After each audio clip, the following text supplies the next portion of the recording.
25 सितंबर, ग्राम धारणक्या, जयपुर, राजस्थान। आज यहाँ एक जयंती का समारोह चल रहा है। पंडित दीनदयाल जी, उनके उपलक्ष्य में यहाँ भव्य तरीके से सजाया गया है और उनके चाहने वालों में एक अरविंद जी है जो बच्चा डॉक्टर के नाम से फेमस है, अपने विचार रखेंगे। आपका यहाँ आने का औचित्य क्या है सर जी? को प्रणाम है, सभी देशवासियों को, विश्ववासियों को, सभी को प्रणाम करता हूँ। यहाँ पंडित दीनदयाल उपाध्याय जी की जन्म स्थली है धानक्या स्टेशन, जयपुर, राजस्थान में। दोस्तों, वैसे तो एक राजनीतिक व्यक्ति हुए हैं, लेकिन मेरा राजनीति से कोई सरोकार नहीं था। आज मैं यहाँ पर पिछले 8 साल से पंडित दीनदयाल उपाध्याय जी के राजनीतिक चिंतन मंत्र दिए हैं। उन्होंने 3 राजनीतिक चिंतन मंत्र दिए हैं दोस्तों। एक उन्होंने दिया है अर्थायाम, एक उन्होंने दिया है एकात्मानवाद, एक दिया है अंत्योदय। तो इन 3 राजनीतिक मंत्रों से आज जो पूरी विश्व समुदाय के समक्ष जितनी भी परेशानियां, समस्याएं आ रही हैं और हजारों सालों से जो समस्याएं इकट्ठी की गई हैं, पंडित दीनदयाल उपाध्याय जी वो एक राजनीतिक व्यक्ति हुए हैं जिन्होंने दर्शन का, एक राजनीतिक वाद का आविष्कार किया। दोस्तों, मैं आपको बता दूं, धरती के पहले जो राजनीतिक वाद दिया था वो भारत ने दिया था और वेदानुकूल जीवन दर्शन था, सतयुगी समाज था, धर्म अर्थ काम मोक्ष से स्वतः संचालित एक समाज था, दिव्य समाज था। तो मानव को श्रेष्ठ जब धरती पे आया तो सतयुगी समाज से हम भारतीयों ने पूरे विश्व को धर्म अर्थ काम मोक्ष के अनुसार हमने वेद ज्ञान के आधार से मनोवाद प्रस्तुत किया था।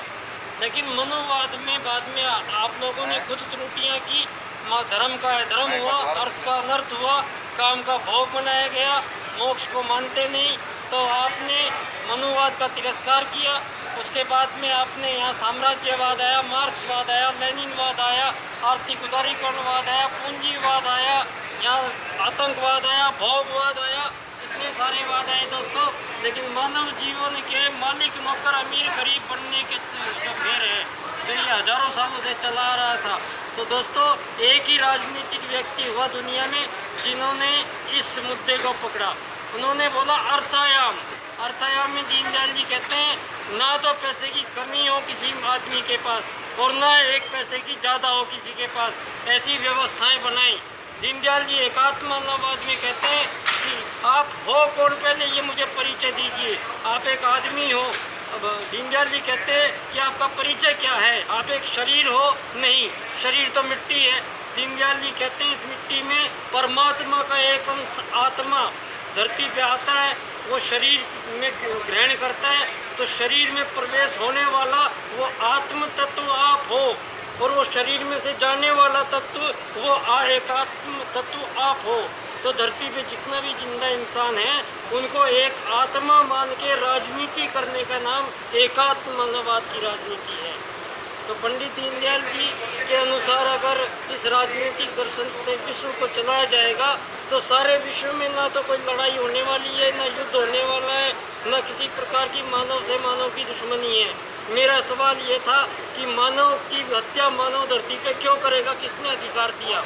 तो ये राजनीतिक दर्शन की गड़बड़ से हुआ दोस्तों। पिछले 1000 साल से पूंजीवाद से संचालित ये दुनिया चलाई जा रही है। आपके जितने भी आर्थिक उदारीकरणवाद है, वैश्वीकरणवाद है, जितने भी वाद हैं, सारे के सारे पूंजीवाद हैं। तो पूंजीवाद के दर्शन के आधार पे ये कभी भी मोक्ष प्राप्ति नहीं हो सकती है। तो दीनदयाल जी कहते हैं अर्थायाम की राजनीति अपनानी पड़ेगी।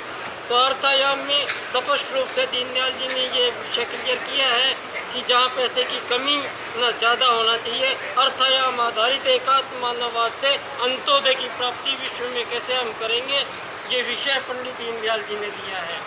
तो इस विषय पे मैं यहाँ पिछले 8 साल से बाल्यकाल सेवा संस्थान के माध्यम से मैं पंडित दीनदयाल जी के 3 मंत्रों से व्याख्यान एक साथ कर रहा हूँ दोस्तों।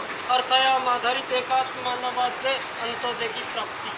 तो आप लोग बने रहिए शुभ दिवस पर। आप लोगों को धन्यवाद। नमस्कार।